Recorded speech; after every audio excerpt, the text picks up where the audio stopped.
Doctor Richa Singh, department of political science, GLA college Daltonganj. आज PG semester 3 के research methodology के paper research design या सामाजिक शोध अभिकल्प की विशेषताएं, उसके प्रकार और स्टेप्स या चरणों की चर्चा इस लेक्चर में करूंगी।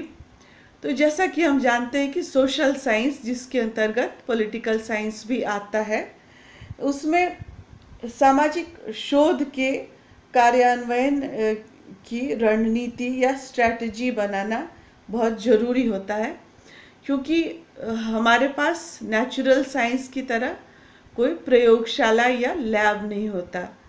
सोशल साइंस के लिए पूरा समाज या सोसाइटी ही प्रयोगशाला या लैब होता है, जिसमें से हमें डेटा या तथ्य इकट्ठे करने होते हैं और उसके आधार पर हम अपनी शोध प्रक्रिया को आगे बढ़ाते हैं।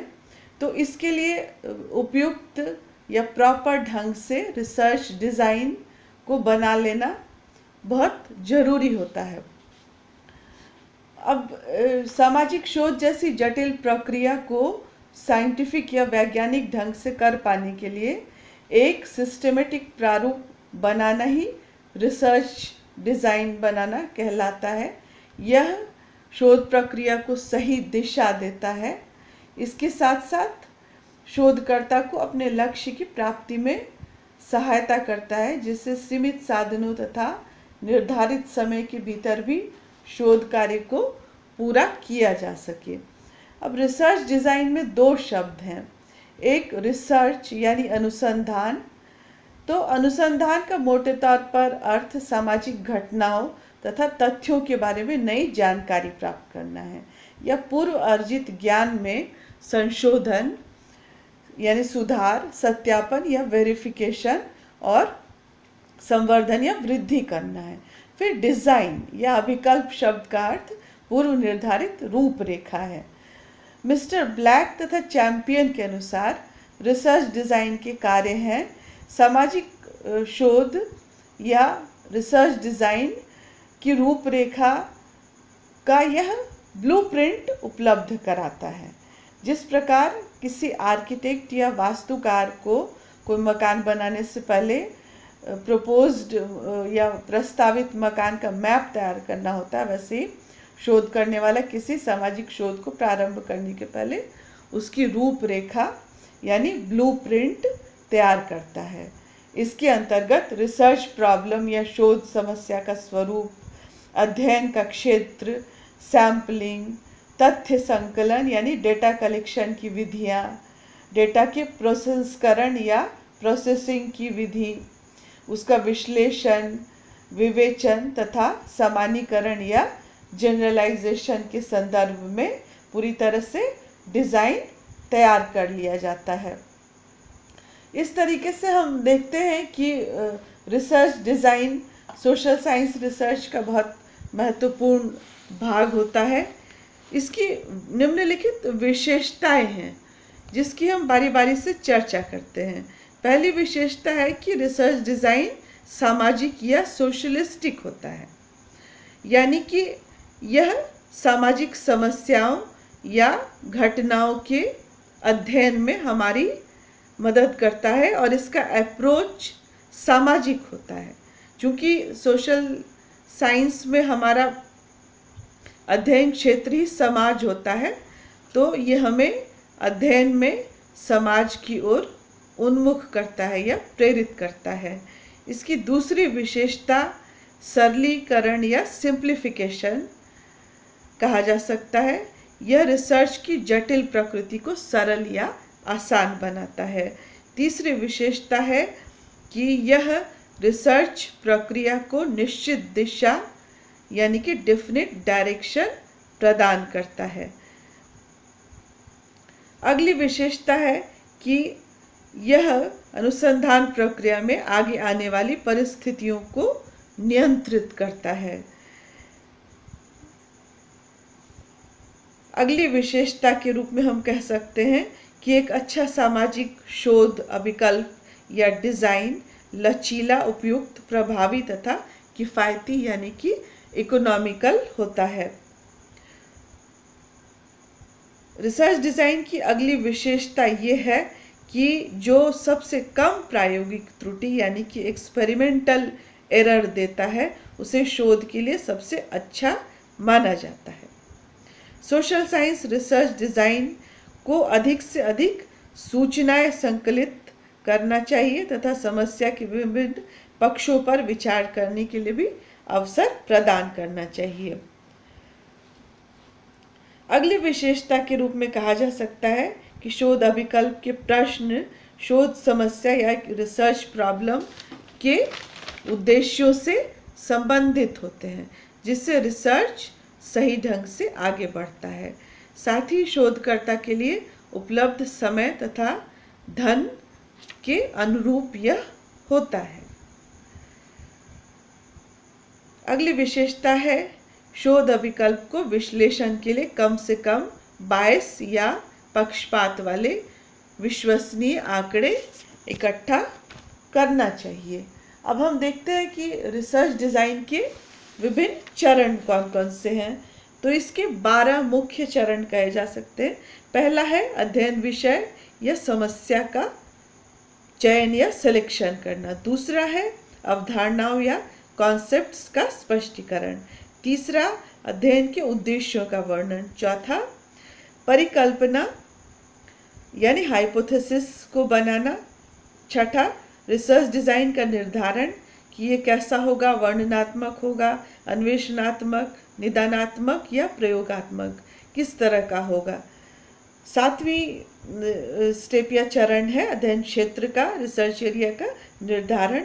आठवां है कि सैंपल का निर्धारण किया जाए कि सैंपल का आकार किस तरह का है, ये इसका विधि कौन सी है, इत्यादि चीज़ें।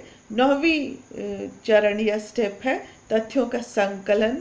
प्रश्नावली विधि से किया जा रहा है या इंटरव्यू या ऑब्जर्वेशन या केस स्टडी विधि से, ये भी जानना बहुत जरूरी है। 10वां है तथ्यों का विश्लेषण तथा व्याख्या यानी कि इंटरप्रिटेशन एंड एनालिसिस। चौथा है तथ्यों का सामान्यीकरण या जनरलाइजेशन करना। और 12वां या अंतिम स्टेप है रिसर्च रिपोर्ट या शोध प्रतिवेदन या शोध प्रबंध आदि तैयार करना। इस तरीके से रिसर्च डिज़ाइन के, अब हम इसके प्रकारों पर आते हैं तो हम कह सकते हैं कि रिसर्च डिज़ाइन के 4 प्रकार हैं, जिसमें से सबसे पहला प्रकार कहा जाता है वो है अन्वेषणात्मक या एक्सप्लोरेटरी रिसर्च। जब किसी सामाजिक समस्या के विषय में पर्याप्त जानकारी नहीं होती है तो समस्या के विषय में प्राथमिक जानकारी प्राप्त करके उत्तरदायी कारकों को ढूंढकर भावी अध्ययन की पृष्ठभूमि या बैकग्राउंड तैयार करने के लिए जिस शोध अभिकल्प या रिसर्च डिज़ाइन का प्रयोग किया जाता है उसे अन्वेषणात्मक, एक्सप्लोरेटरी या निरूपणात्मक यानी कि फॉर्मुलेटिव रिसर्च डिज़ाइन कहा जाता है। अब जैसा कि हम इसके 3 उद्देश्य कह सकते हैं, यानी कि अन्वेषणात्मक रिसर्च डिज़ाइन के पहला शोधकर्ता की उत्सुकता तथा विषय को अच्छी तरह से समझने की इच्छा को पूरा करना। दूसरा विस्तृत अध्ययन के लिए लक्ष्य का परीक्षण करना। और तीसरा आगामी अध्ययन में काम आने वाली विधियों का विकास करना। फिर रिसर्च डिज़ाइन का दूसरा प्रकार है वर्णनात्मक या डिस्क्रिप्टिव रिसर्च डिज़ाइन। इस शोध अभिकल्प या डिज़ाइन का मुख्य उद्देश्य किसी अध्ययन विषय से संबंधित यथार्थ तथ्यों का संकलन करके उन्हें विवरण के रूप में प्रस्तुत करना है। सामाजिक घटनाओं से संबंधित अनेक विषय ऐसे होते हैं जिनका पूर्व में कोई गहन तथा व्यवस्थित अध्ययन नहीं किया गया हो, तो ऐसी स्थिति में अध्ययन विषय में अधिक से अधिक तथ्यों या डेटा का संकलन कर उन्हें रिपोर्ट के रूप में प्रस्तुत किया जाता है। वर्णनात्मक या डिस्क्रिप्टिव रिसर्च डिज़ाइन के माध्यम से सामाजिक घटनाओं को मौलिक रूप में प्रस्तुत करने का यानी कि ओरिजिनल रूप में रखने का प्रयास किया जाता है। वर्णनात्मक शोध अभिकल्प के मुख्य उद्देश्य निम्नलिखित है। पहला, वर्णनात्मक रिसर्च डिजाइन या विकल्प से संबंधित सामाजिक घटना, समस्या, विषय से संबंधित अधिक से अधिक सूचनाएं संकलित कर इसके सभी पक्षों का विस्तार से अध्ययन किया जाता है। जिन समस्याओं या घटनाओं का पहले अध्ययन नहीं किया गया हो, उनका प्राथमिक या प्राइमरी स्टडी करने के लिए वर्णनात्मक रिसर्च डिज़ाइन को उपयुक्त माना जाता है। इस रिसर्च डिज़ाइन के सभी चरण वैज्ञानिक विधि या साइंटिफिक मेथड के अनुरूप होते हैं। फिर तीसरी प्रकार या टाइप रिसर्च डिज़ाइन का है, वो है निदानात्मक या डायग्नोस्टिक रिसर्च डिज़ाइन। जब शोध का उद्देश्य किसी समस्या के लिए उत्तरदायी कारकों को ज्ञात करके उसके समाधान या हल के लिए सुझाव प्रस्तुत करने हेतु किसी रिसर्च डिज़ाइन का निर्माण किया जाता है, तो ऐसे रिसर्च डिज़ाइन को निदानात्मक या डायग्नोस्टिक रिसर्च डिज़ाइन कहा जाता है। यानी कि शोध से संबंधित किसी प्रॉब्लम के लिए जिम्मेदार जो कारण हैं, उनको पहले से अगर जान लिया गया हो तो उनके हल सजेशन देने के लिए, उनके हल बताने के लिए जो रिसर्च डिज़ाइन बनाया जाता है, वो डायग्नोस्टिक रिसर्च डिज़ाइन होता है। इसके उद्देश्य निम्नलिखित होते हैं। पहला, डायग्नोस्टिक रिसर्च डिज़ाइन का उद्देश्य समस्याओं के निराकरण के लिए व्यावहारिक आधार प्रस्तुत करना है। इस शोध के प्रथम चरण में ही परिकल्पना या हाइपोथेसिस बना ली जाती है, जिससे शोध अध्ययन को सही दिशा या डायरेक्शन मिल जाता है। फिर तीसरा जो उद्देश्य है वो है कि रिसर्च डिज़ाइन के माध्यम से समस्या से संभावित कारणों की जानकारी ज्ञात कर उनके तुलनात्मक प्रभाव का अध्ययन किया जाता है। डायग्नोस्टिक रिसर्च डिज़ाइन का चौथा उद्देश्य है कि समस्याओं की कार्य कारणों की खोज, यानी कि कॉज इफेक्ट की खोज साइंटिफिक पद्धति से की जाती है। फिर डायग्नोस्टिक या निदानात्मक शोध अभिकल्प प्राइमरी डेटा या प्राथमिक तथ्यों पर आधारित होता है, जिससे एम्पिरिकल स्टडी होने के कारण यह ज़्यादा ऑब्जेक्टिव या वस्तुनिष्ठ होता है, यानी कि यह अध्ययन ज़्यादा से ज़्यादा निष्पक्ष कहा जा सकता है। फिर रिसर्च डिज़ाइन का चौथा प्रकार है प्रयोगात्मक शोध अभिकल्प या एक्सपेरिमेंटल रिसर्च डिज़ाइन।